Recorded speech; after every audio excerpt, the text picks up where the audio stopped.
ညီမရဲ့ school day ကိုတင်ရုံစတင်ပေးမယ် Prestige Education Center ပဲဖြစ်ပါတယ်ညီမကတော့ GED ကျောင်းသူတစ်ယောက်ပါကျောင်းရဲ့လုံခြုံရေးအတွက် security နဲ့ညီမတို့အမြန် welcome လုပ်ပေးနေတဲ့ teacher နဲ့ staff တွေကလည်းအများရှိနေပါတယ်ဒါဆိုညီမနဲ့တူတူကျောင်းတက်ကြည့်အောင်Morning teacher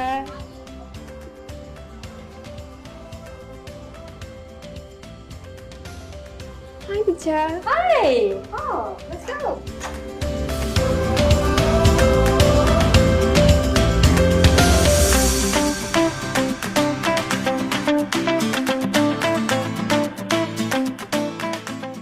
ညီမတို့ရဲ့ teacher လာခြင်းဖြစ်ပြီးတော့ teacher ကနိုင်ငံတကာစာသင်နှစ်အတွေ့အကြုံစင်းကြော်ရှိပြီးတော့ English, GTRLA, IELTS, SAT တွေကိုနည်းစနစ်မှန်မှန်နဲ့သင်ကြားပေးနေတာဖြစ်ပါတယ်။ကဲဒါဆိုညီမနဲ့တူတူ GED class လေးကိုတူတူစတင်လိုက်ကြရအောင်။ teacher စာသင်တာလေးလေးလာနားထောင်ပြီးတဲ့နောက်မှာတော့သင်ခန်းစာနားလည်မှုပေါ့မေးဖြေ session လေးတွေလည်းလုပ်ကြရပါတယ်။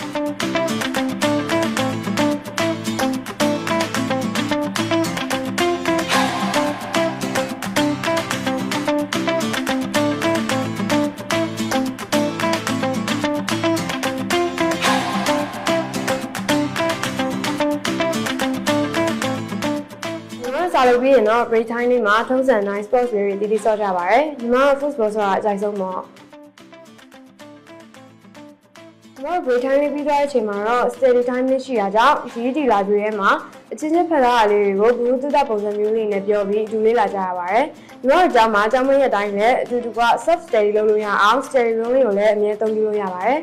self study ဆိုပေမဲ့ library ထဲမှာ teacher တယောက်ကအမြဲရှိနေမှာဖြစ်ပြီးမသိရတဲ့ machine လာလေးတွေကိုမိနစ်တိုင်မြင်လို့ရပါရယ်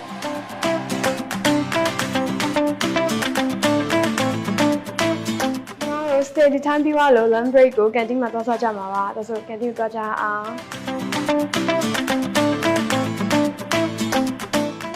ဒါလေးကတော့ညီမတို့ရဲ့ canteen လေးပဲဖြစ်ပါတယ်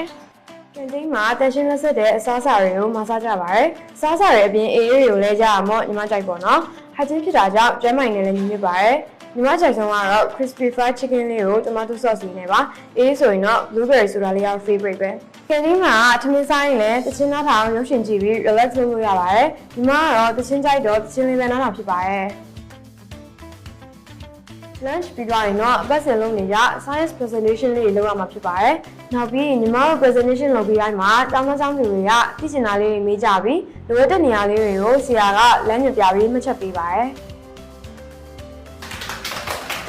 ဒီတိုင်းမှာညီမရဲ့တနေ့တာလေးတွေကိုတကယ်ချင်းနေနဲ့အတူတူ table tennis ဆောင်ရင်အနားယူကြပါရယ်။ပြီးရင်တော့ဘဝအတွက်လိုအပ်တဲ့ပညာရေးလမ်းကြောင်းတွေကိုယ်ရှာဖွေဖို့ကောင်ဆယ်လာများနဲ့တိုင်ပင်ပြီး knowledge test တွေရဖြေကြရပါတယ်။အခုညီမတို့ကကိုယ် career ရှာဖွေဖို့ ICT room နဲ့မှာဖြေကြရမှာဖြစ်ပါတယ်။ညီမတို့ကျောင်းကရန်ကုန်မြို့ရဲ့အချက်ချာကြပြီးတော့စိတ်ငြိမ်ရက်ကွက်ဖြစ်တဲ့ဖိုးစိတ်လမ်းမပေါ်မှာတည်ရှိပါတယ်။ counseling ချိန်လေးတွေစာသင်ချိန်လေးတွေပြီးသွားရင်တော့ညီမရဲ့စိတ်ကျဉ်တဲ့ဆရာတနေ့တာ school day လေးကိုတင်ရတော့ဒီမှာပဲဆရာဆရာမတွေနဲ့နှုတ်ဆက်ပြီးတော့အိမ်ပြန်တော့မှာဖြစ်ပါတယ်။ Bye